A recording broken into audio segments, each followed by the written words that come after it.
Simon commission ఫిబ్రవరి 3, 1928న ఈ Simon commission ఇండియాకి రావడం జరిగింది. ఇది రావడానికి కారణం గవర్నమెంట్ ఆఫ్ ఇండియా యాక్ట్ 1919. దీనినే మోంటాగు చేమ్స్ఫోర్డ్ రిఫార్మ్స్ అంటారు.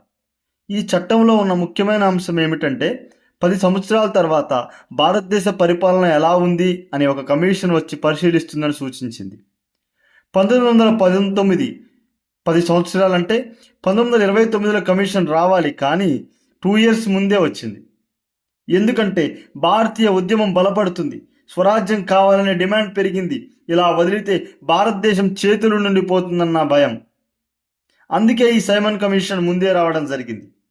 ఈ సైమన్ కమిషన్ పూర్తి పేరు ఇండియన్ స్టాచ్యుటరీ కమిషన్. దీని అధ్యక్షుడిగా జాన్ సైమన్ ఉన్నారు. ఇతని పేరు మీదగానే ఈ కమిషన్కి సైమన్ కమిషన్ అని వచ్చింది. దీనిలో మొత్తం సభ్యులు 7. అయితే ఇందులో ఒక్క భారతీయుడు కూడా లేడు. ఇదే అసలు సమస్య. మా దేశ భవిష్యత్తును మేము లేకుండా ఎలా నిర్ణయిస్తారు? దీనిని అవమానంగా భావించారు. ఇక్కడ నుండే సైమన్ గో బ్యాక్ ఉద్యమం స్టార్ట్ అయింది. మొదటగా సైమన్ కమిషన్ ఫిబ్రవరి 3, 1928న ముంబై రావడం జరిగింది. అదే రోజు నుంచి దేశమంతా ఆగ్రహం మొదలైంది. నల్ల జెండాల ప్రదర్శనలు, హార్తాళ్ళు, సభలు, ర్యాలీలు.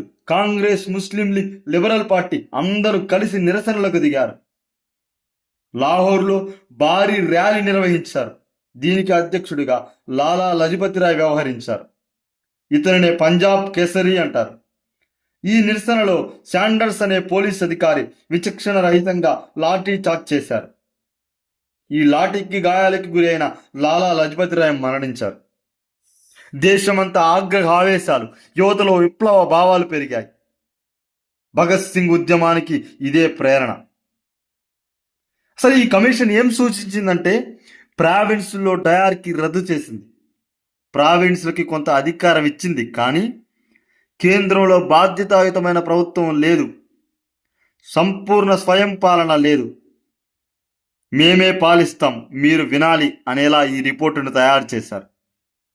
దీనికి 1928లో నెహ్రూ రిపోర్ట్ ఇచ్చింది. దీని అధ్యక్షుడు మోతీలాల్ నెహ్రూ. భారతీయులే రాజ్యాంగం రాసుకోవాలనే భావన ఇక్కడ నుండే స్టార్ట్ అయింది. ఈ నెహ్రూ రిపోర్ట్లో ముఖ్య అంశాలు డొమినియన్ స్టేటస్, ప్రాథమిక హక్కులు, సమైక్య వ్యవస్థ. 1929లో జరిగిన ఐఎన్సి సమావేశం లాహోర్లో జవహర్లాల్ నెహ్రూ అధ్యక్షతన జరిగింది. ఇక్కడే పూర్ణ స్వరాజ్యం అనే లక్ష్యం నిర్ణయించడం జరిగింది. జనవరి 26, 1930న స్వతంత్ర దినోత్సవంగా కూడా జరుపుకున్నారు. ఇది ఈ సైమన్ కమిషన్ ప్రత్యేకత. ఇది ఈరోజు ప్రత్యేకతలు. వీడియో నచ్చితే లైక్ చేయండి, షేర్ చేయండి. మరిన్ని వీడియోస్ కోసం ఛానల్ని సబ్స్క్రైబ్ చేయండి. Thank you.